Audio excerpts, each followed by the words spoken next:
Let me tell you something before you go. Whenever people come see me live, I try to say something meaningful to people. You know, I'm in the laugh business. That's my gift. That's what God gave me at birth. Your gift is the thing that you do the absolute best with the least amount of effort. I want to tell you something that can help enrich your life. It's a sure sign from God that He ain't through with you because He wakes you up in the morning. When He's done, you won't wake up no more. But as long as you're waking up, that means He has something for you that He hasn't been able to give to you for whatever the reason. I'm going to help you get to that reason a little bit quicker.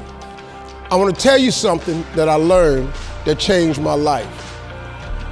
I was reading a book one time that had a quote in there from Albert Einstein. And Albert Einstein said, "Imagination is everything. It's the preview to life's coming attractions." If you think about that, that's a really, really true statement. Because everything you see in this world came from somebody's imagination. Everything.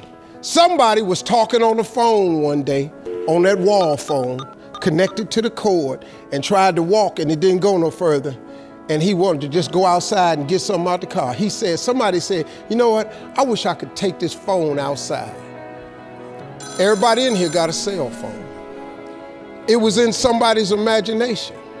Somebody imagined that. Somebody imagined everything. Somebody got tired of walking. Somebody got tired of driving cars. Somebody said, "We're gonna fly." You're not finna fly. Everybody in here done been on a plane. See, your imagination is the evidence of things not seen. You know why they call it the evidence of things not seen? Your imagination, you the only one can see it. You're the only one can see it. See, so all this stuff you've been imagining was not some hocus pocus. When you imagine stuff, it's actually God showing you a preview of a coming attraction He has for you. That's what your imagination is. Why do you keep imagining yourself with a second home? Because God wants you to have a second home. Why do you keep imagining yourself in a supervisory capacity on another job? Because God really wants you to have that. Why you keep dreaming of opening a business one day? That's because that's what God really got for you. And He put it in your imagination. The problem with your imagination, though, is you tell it to the wrong people.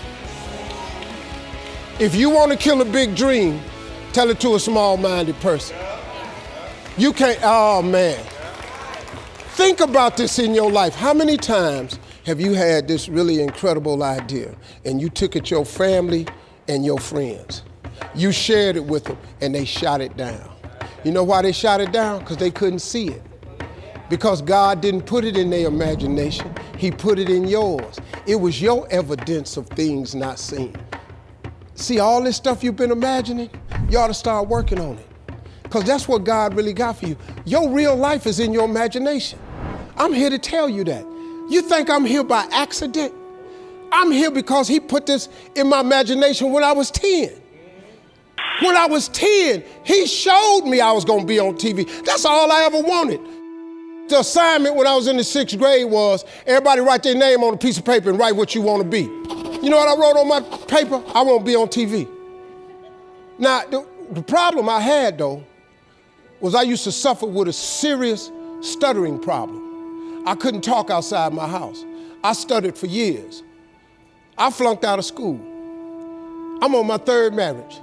I lost everything I ever owned twice. I've been homeless and lived in a car for 3 years. But at 10, though, I wrote on a piece of paper, I want to be on TV. So the teacher went around the room and read everybody's paper.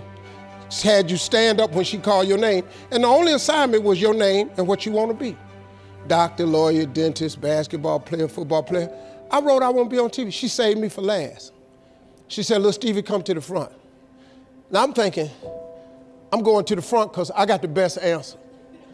Because ain't nobody had put that on their paper. She called me to the front. I'm thinking I'm finna give me a gold star.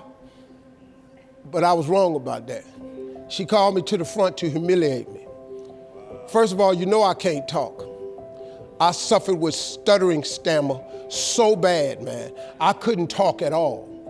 And that lady lit in on me. Why did you write this on your paper? Now I'm standing there, I can't talk. Who in this school ever been on TV?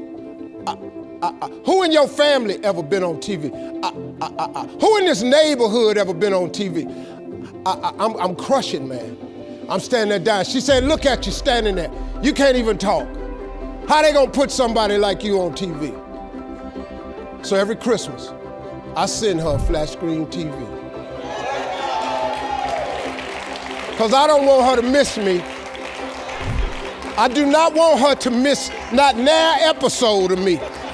Because I wanted her to see what God had done for me. The fact that you couldn't see it, it wasn't for you to see. He put it in my imagination. But after 3 years of homelessness, losing everything I ever owned twice, suffering through flunking out of school, go home and cut your TV on. That little boy with the stuttering problem, he all over that TV. You can't cut your TV on. You can't cut your TV on not now day of the week and you don't see that little boy. That little boy with the stuttering problem is all over that TV because God put it in my imagination. All I did was hang on to that thought. I just kept hoping. I just kept hoping that what I had wrote on the paper would come true. A lot of times it wasn't about no faith. I didn't believe it sometimes. When you homeless and living in a car, how you see yourself as a TV star? But I just kept hanging on there. Because my mama was a Sunday school teacher. I kept hearing her say, God,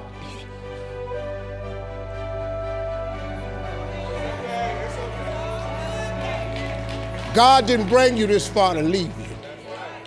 God didn't bring you this far to leave you. Why do you think he keeps waking you up? Because he got more for you. He got way more for you. He got plans for you. But he needs your faith. He just needs you to call on him. He needs you to dust off your imagination and just go for it. You got to try. Quit waking up thinking you ain't got no say-so in your life. You have a choice in this matter. You can't stop what happened to you, but you can doggone sure do something about what happened to you. Life is 10% what happened to you, is 90% what you do about it. Somebody in your family gonna die. Somebody in here gonna get fired. Somebody here gonna get an eviction notice. Somebody gonna get laid off. Somebody company gonna close. That's life. Somebody you love gonna break up with you. That's life. But what you gonna do about it though? Since it's gonna happen anyway. Trust me, go home and ask God to open up your imagination and then pursue it with everything in you and watch what he do for you. Appreciate y'all.